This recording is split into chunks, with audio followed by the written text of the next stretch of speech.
Okay, hopefully you can see your slide. Yep. Yes? Yeah. We're good. Thank you. You might need to tell me 15-20 minutes are up. So I'm calling from Denmark. My apologies for not making it. Family sickness. Hopefully it will not affect the presentation. What I'm going to talk about today isn't directly archaeology, but it is related to it, fundamentally. And it's more towards heritage, and it's more towards communicating archaeological knowledge. So, my first point is that the archaeologists that I've dealt with, when I talk to them, the information that they present me with, their knowledge, their experience of their site, never goes into the final report. It doesn't go into the final model. So I call that the experiential detective work. And what I've been trying to do lately is work out how to bring that back into the communication process with the audience. But secondly, when we try and create archaeological models, heritage models, etc., we have this issue which I haven't seen debated or discussed in many of the conferences I've been to, which is whether the archaeological models which are required by archaeologists, art historians, architects, etc., are the best models with which one should communicate to the audience, to museum public, to people who attend exhibitions and so forth. And the second thing is, what are we trying to present to them? Are we really just trying to recreate what is in books? Are we trying to give them an idea of the conflicts and controversies that we have experienced, or that we have written about, or that we deal with in the conferences, or in our academic forums? Are we trying to get them inspired, or are we trying to get them to dig out themselves the research, the fundamental research? And over the last 10, 15 years, it seems to me that some archaeologists who deal in virtual heritage, who deal in the reconstruction or simulation of past events and sites, some of them see the virtual model as just a gateway into a book. And I think that's a mistake. I don't believe that virtual reality technology should take over books or replace them, but I also don't see why we should try and ape the book. I think we should be trying to explore what is the unique or new features of digital media and how that can help. So when I talk about virtual heritage, I don't just talk about material remains. I talk about the hypotheses, the controversies, the dilemmas. I talk about the intangibles, also the anthropological, because in the site that I dealt with about 15 years ago, in Palenque in Mexico, the so-called scientific testing of the remains conflicted with the ethnographic, with the linguistic history, and it turned out that the intangible heritage, if you like, was actually more correct in that case than the scientific testing at the time. So I include all of the information and all of the historic shareholder information as well. But when we talk about virtual heritage, the heritage component also includes the inspiration element. People are supposed to learn why we decided it was worth preserving, why we gave something World Heritage status. And I'm not sure if all the audience knows, but in some cases, people have lost the World Heritage status of their site because they tried to beautify the environment because tourists didn't like it. So it's not a permanent economic benefit to people. Secondly, I believe that digital media doesn't actually just have to help recreate this perfect model. You can augment things, you can filter, you can constrain, particularly with virtual reality. So a lot of people tend to think virtual reality is the simulation of the real, or recreation of the perfectly real. But a study done by Litt and Mossaker about 1991 suggested that that's actually a furphy. With virtual environment technology, you can actually constrain people so they experience things as the locals might have experienced them. And secondly, I like to argue that the virtual environments we've seen so far, they might be extremely complicated, expensive models, but their interaction history, what they record and how people interact with them, is particularly primitive. And if virtual reality is the sensation of being there, then there's the problem of the past and the present and what being there means. In the Presence Research Society, which I respect for many reasons, one of the definitions of being there in a virtual world, one of the definitions of presence, of being present in a virtual world, is being there, because presence is actually very hard to define in terms of experiments and whether it's immersion or so forth. The problem with that, though, is that what does being there mean? What does being mean, and what does there mean? So the last point I'd like to say is that we don't typically have in these archaeological models, these heritage environments, ways of tracking people, seeing what they're doing and whether they can augment and crowdsource it. Whether we can find out what people are doing and enjoy through the way they interact with the model. And we don't want to interrupt them and ask them a question because that will destroy their immersion, and they often don't tell us what we're really trying to find out, they often tell us what we want to find out. So that's another problem with some of these models. And yet when you look at archives, for example, the British Library, a lot of their work now is being done with people, crowdsourcing maps and so forth. So why not also public presentation of archaeological knowledge? And another point is, and don't worry, I will show pictures soon, is the problem of rituals. Game design scholars typically say that games are rituals, and they point to all these things that happen in games, and what happens is they're confusing repetition with a ritual. And yet when you try and design a virtual heritage environment, there's almost no virtual heritage environment with a ritual which people can take part in, for the various reasons I mentioned in the slide. And that's something else that I also want to try and work out, how we can include rituals as a way of learning about how artifacts were used in a past environment.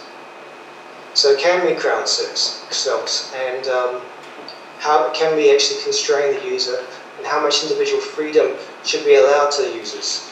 About 10 years ago, when they were designing virtual worlds of the past, they thought virtual worlds in history don't work because there aren't other people, so let's bring in other people. And what typically happens when you allow people in as a multi-use environment is they start talking about what's in the newspapers. So there's a problem there. Now, there are many archaeological models available online now, and for example, this one I'm sure most of you know about, which is originally from UCLA, and now I think it's Virginia, and you can download or at least experience that in Google Earth.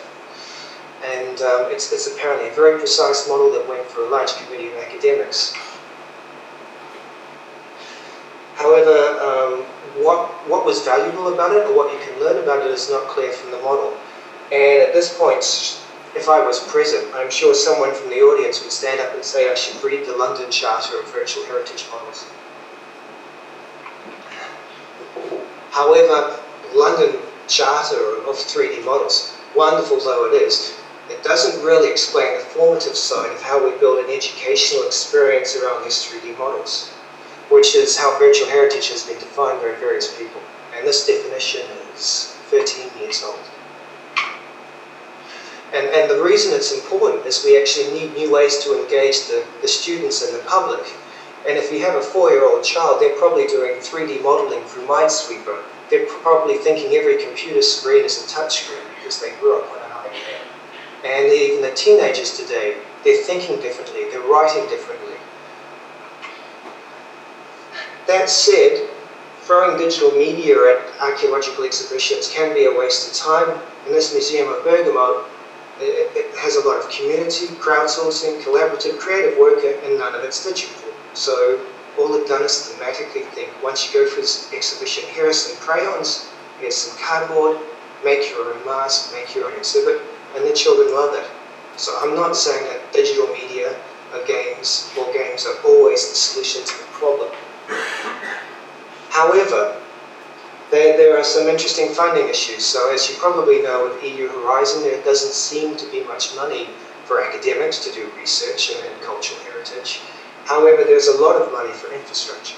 There's a lot of money through Europeana. And they've freed up 20 million objects per se, 22 of which are 3D. And CARARE, which is the slide on the left, they talked about the library sharing a template of knowledge, and they created a technology in which a lot of these Virtual reality models could be shared in a PDF. I don't think that was the right answer for various reasons, but the way in which research is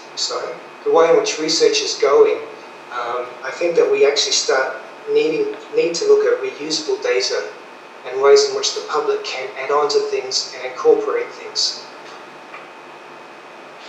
So my simple answers, we need to record and integrate the discovery process of how material is discovered in the field into the final exhibit or experience itself. We need to use the game engines and the game metaphors more effectively. And at this point one might say, why use a game engine? Well, we could use a 3D real-time rendering engine. That is also a game engine. So the game engines now, they have built-in tools that are faster, they're more easily updated than the current technology that we have in terms of virtual reality. And now you can create a cave, for example, a 4 to 6 sided wall just using a cheap game engine.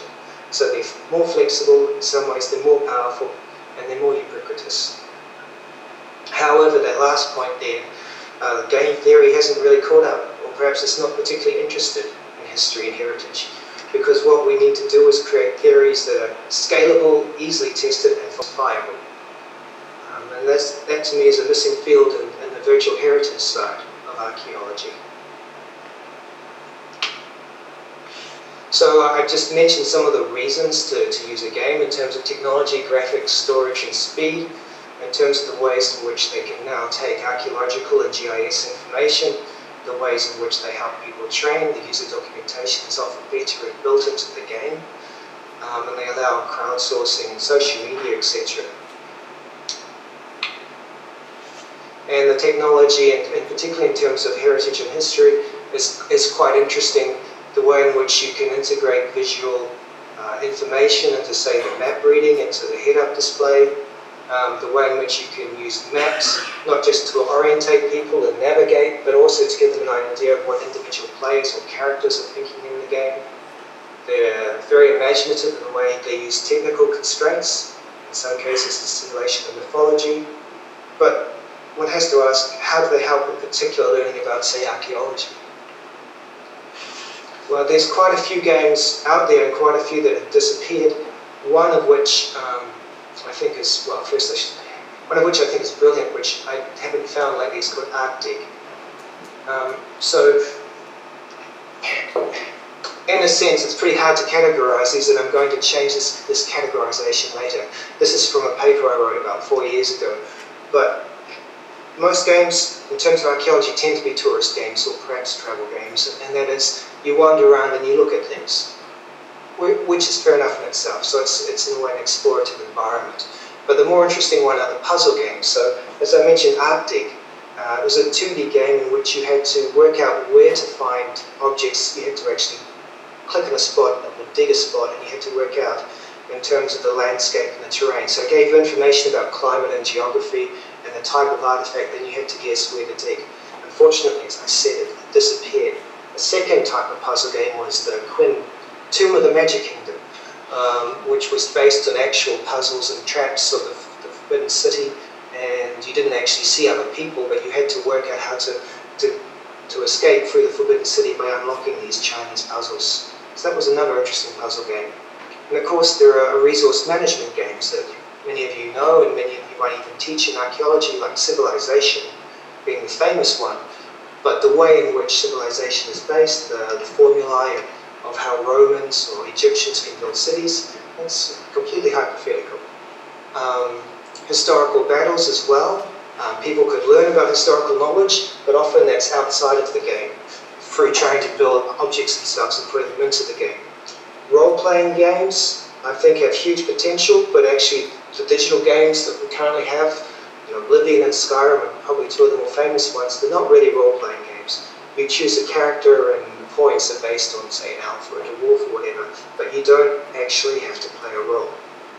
When we're in a cultural situation, we learn a lot about culture through role-playing. It's far more complex and interesting than role-playing in games, in these 3D digital games, to my mind. There's also control games where you can control other creatures. Black and White was kind of interesting because it developed a moral dimension depending on your choice. but I'm not quite sure how that would actually help archaeology.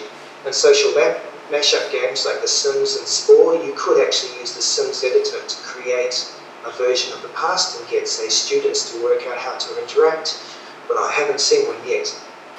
Finally, another way of looking at games is to use their cameras to get students to create films. So you could have a 3D game with historic 3D assets and then get the students to create a film using the machinima, the game tools. But that's still not getting us close to where it could be really useful, and I think part of the problem is where is the knowledge learned? So in deduction and exploration games, well, it's basically hit and miss. You click on things until you find out how it works. With augmented games, you can use the actual site. So you could go to a Roman site, put on Google glasses, and information appears. With counterfactual games like, I guess you could say, Civilization, you can check out alternative histories, but that's not necessarily exploring the original way in which artifacts are used. With instrumental, which is, I think, the Quinn game, and also perhaps the picture to the right, you can learn about a culture through actually playing with the tools or with the games that the culture had.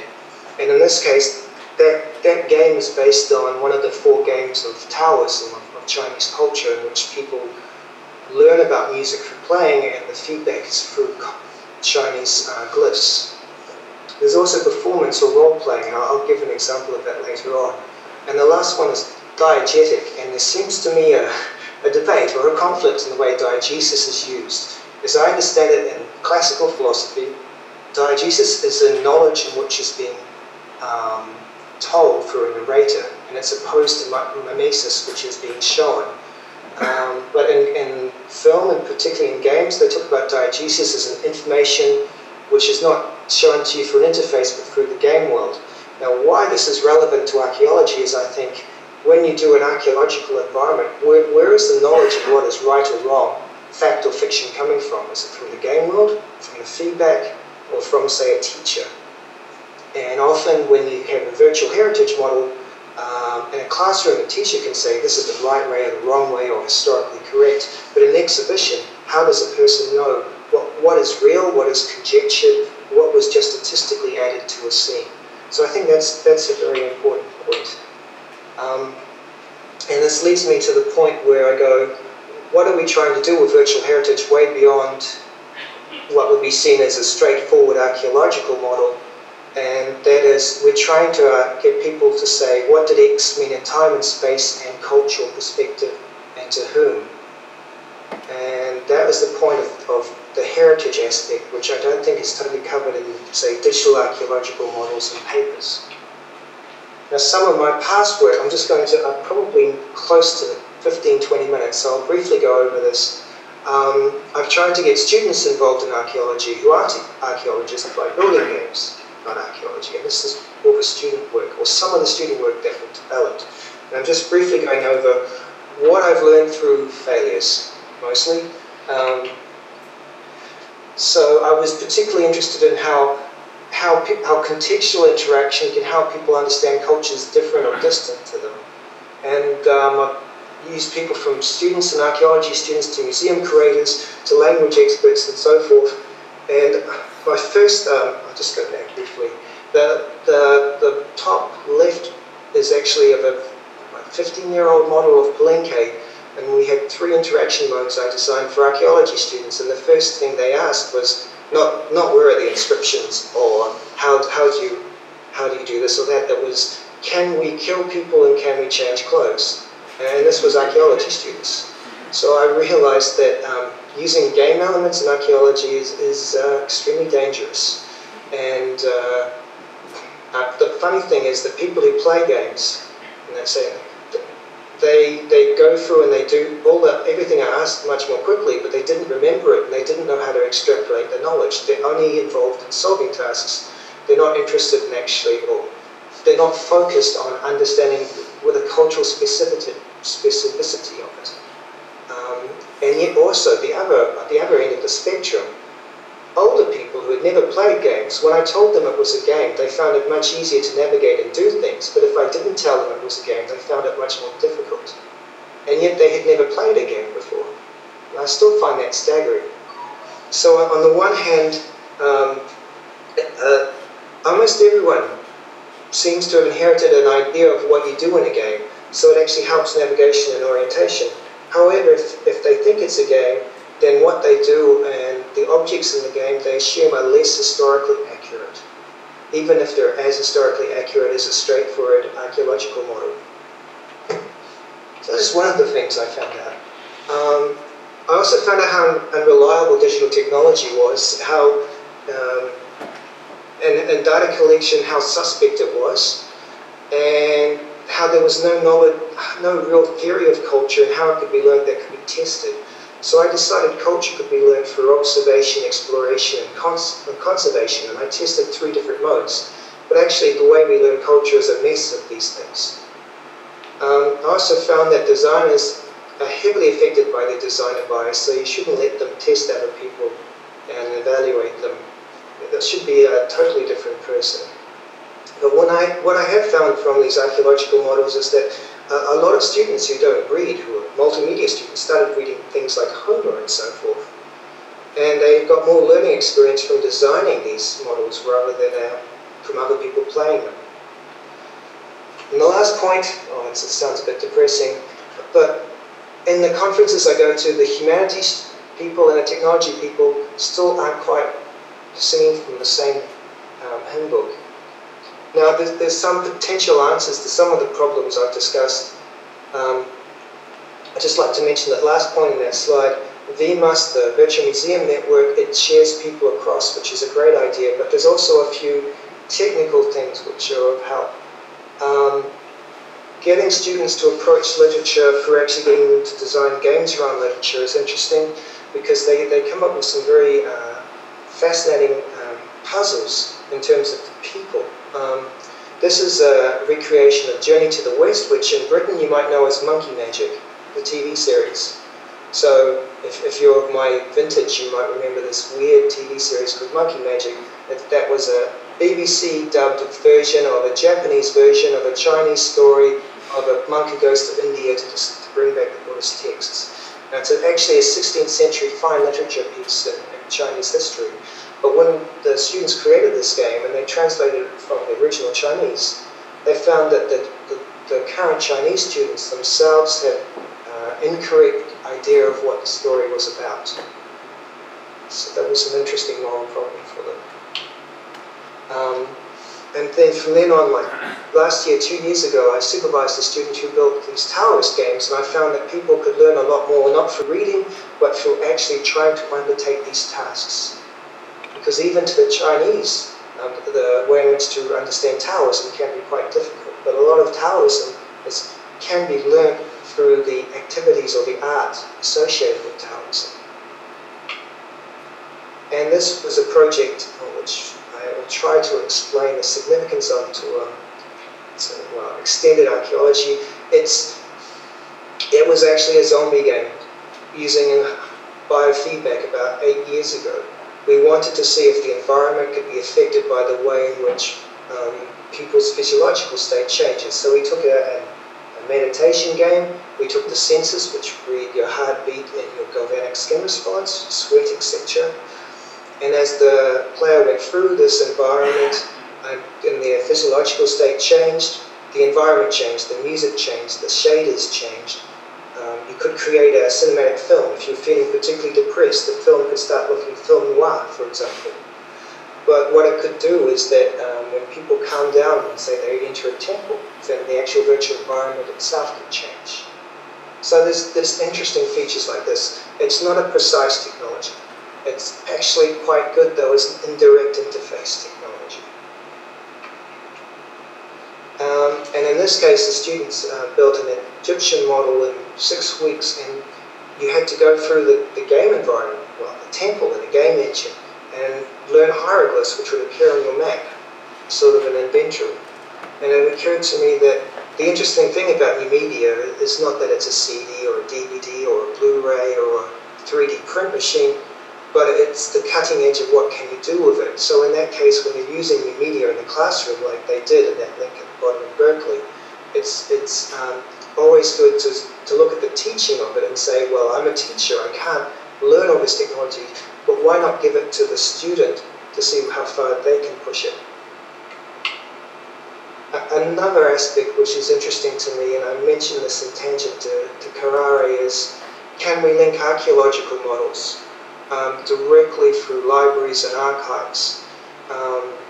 So that, for example, if the literature is XML tagged, could perspectives or slices of a model, 3D model, appear at the same time in the interface?